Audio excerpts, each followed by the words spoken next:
ey vətən.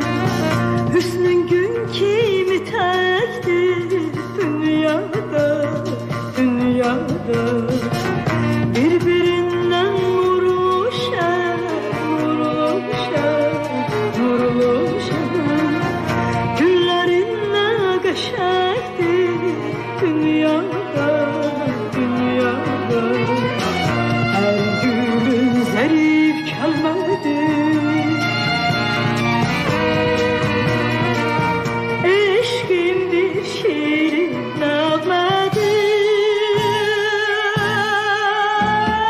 Bəxtin olur, səadət olur.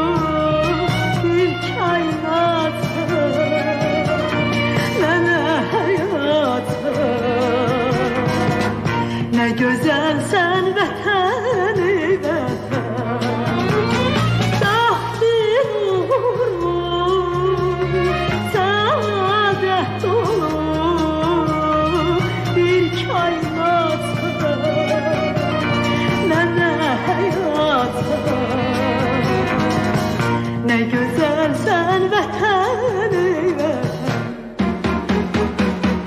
Ah köynəkli lalələr, lalələr, lalələr. Ulduzudur köksüdür baharda, baharda. Ağ donmuş şəlalələr, şəlalələr, şəlalələr. Güzgüsüdür ağ gülüm dağlarda, dağlarda. Hər gülün zərif kəlmədir. Eşqimdir şirin nəğmədir. Bəxtin olur, səadət olur. Bir kainatda, mənə həyatda.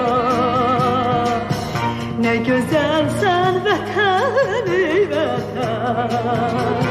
Bəxtin olur, səadət olur. Bir kainatda, mənə həyatda. Nə gözəlsən vətəni, vətən.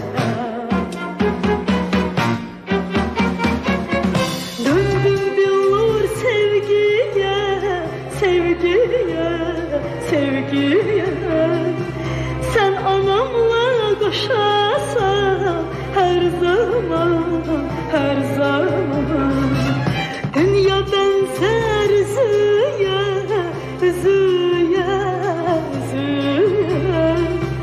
O üzüyün kaşısan her zaman, her zaman. Her gülün zerif